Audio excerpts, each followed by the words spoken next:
So in this video, I'm going to be talking about manipulating our rest time so we can make more gains and we can actually use it as a form of aggressive overload. I'm also going to talk about the actual rest time guidelines that we have and the reasons for it when it comes to strength, endurance, and hypertrophy. And at the end of the video, for any of you that are doing strength training or skill work or high intensity work and you're struggling with your sessions when it comes to the longer rest times, I have a little hack that you can follow that is going to allow you to get more gains in less time. Let's jump straight into the video. So I'm going to briefly talk about the guidelines of rest times when it comes to different forms of training and the reason for it. When we have a look at strength training, many of you may have heard that what you want to ideally rest for is between 3 and 5 minutes, and actually sometimes longer. The longer is if you're working closer to your 1 rep max, maybe you're after a PB, but it's higher intensity work. But we're looking at 3 to 5 minutes as sort of an average. The reason for this is the energy system that we are using, which is the ATP PC energy system. And the reason why we rest this long is this is how long it takes for this energy system to replenish. You've got to think of this energy system like a battery. If you want to perform to a high intensity,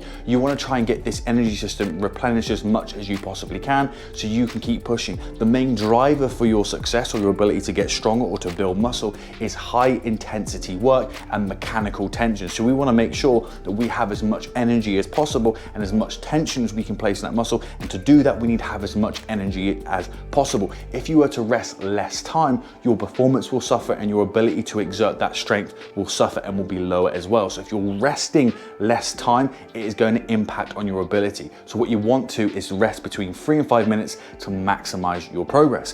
When we have a look at hypertrophy, the amount of time that we should rest can vary quite a bit, and it can determine on which sort of driver of hypertrophy you're after. If you are doing lower rep work, let's say you're working sort of around 8 reps, but sometimes people work between 5 and 8 reps for that kind of myofibrillar hypertrophy. With this, you kind of want to have a longer rest period, maybe something between 2 and 3 minutes, because one of the main drivers for your hypertrophy is mechanical tension. So you want to make sure that you are lifting heavy, and to lift to a high intensity, you need to make sure that you have enough energy and your ATP PC energy system fully replenished for you to be able to do that. However, if you're doing at say 10, 12, 15 rep range, the main driver for your hypertrophy is going to be metabolic stress and probably volume, so you can get away with actually having a lower rest period. Other things that are going to play into a factor into it is whether you're doing compound exercises or isolation exercises, because if you're doing complex compound exercises, it takes more tension, more technical proficiency. So idea of your central nervous system being efficient, you want to have you don't want to be fatigued when you're doing these exercises because there's more risk for injury and that you're taking on more load. So you ideally, if you're doing compound complex exercises, maybe like the squat, maybe like a deadlift, you want to err on having longer rest periods. However, if you're doing isolation work like bicep curls or machine work where the stabilization is taken away from you, you can actually get away with shorter rest periods because there's less of a technical proficiency, there's less risk there, and there's less of a stress on your central nervous system. That's also going to play into a role in there as well. When we have a look at endurance, the main driver of what you're going for is that you want to have lower rest because you want to increase your work capacity and how long your body can go before it has to stop. So actually manipulating how long you can rest for is going to be a good driver for endurance, and the less rest you have is going to lead to better gains. So when it comes to endurance, something between 0 and 60 seconds is going to be a good driver, and a very, very popular thing for people to do is to actually go into circuits, because there is a slight rest between exercises and those same muscle groups, but you're able to keep going, and that's a great thing for endurance. So what I want to do now is actually talk about how you can use rest times as a way of creating progressive overload. So there are going to be some people out there that may not realize that you can actually use your rest time as a variable for creating progressive overload. The reason being is that if you reduce or increase your rest time, it can actually impact on your performance and how your body deals with fatigue. If, for instance, let's say you're doing some hypertrophy training, you're maybe doing 8 to 12 reps, and you want to find a way of making your exercises or your training more intense without increasing load, maybe you don't have access to more weights or anything like that, but you don't want to increase the amount of reps that you're overdoing. You want to keep within this rep range and you enjoy training in that area.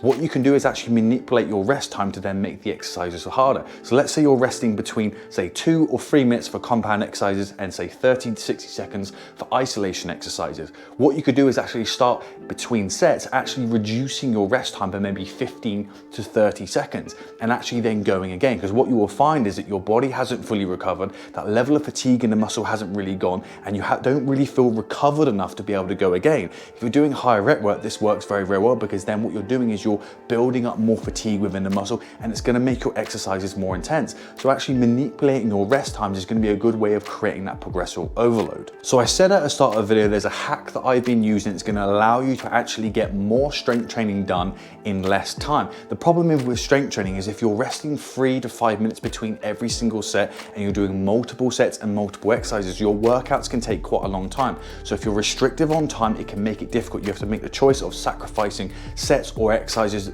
in that particular area, or maybe you just don't want to have to train for an hour and a half every single time. This little hack that I'm going to tell you is going to allow you to actually get more work in a shorter period of time. So it's going to be fantastic. So if you're doing strength training or doing skill work, this is something that's going to work for you. So you can do it in a couple of ways. One is going to be sort of combining things as a superset and actually combining your rest in between. The way you would do this is, let's say you pick opposing muscle groups, whether it's a pull-up and you want to go in to start doing a dip. Instead of doing a pull-up and then resting 3 minutes and doing another pull-up, what you would do is you would do the pull-up and then you would rest 90 seconds and then you would do the dip. Then after the dip, you would then rest 90 seconds and then repeat back to the pull-up. You will find it will get your 3 minutes in between each exercise or the same muscle groups. However, it's going to quicken up your time because you're not resting 3 minutes between every single set, between every single exercise. This will save you some time. The other thing is actually adding things into maybe without having any rest, and this is popular if you're doing a push-pull leg, sort of a full body workout, and you do things in a tricep. And this is something that I've been doing when I've been very, very short of time.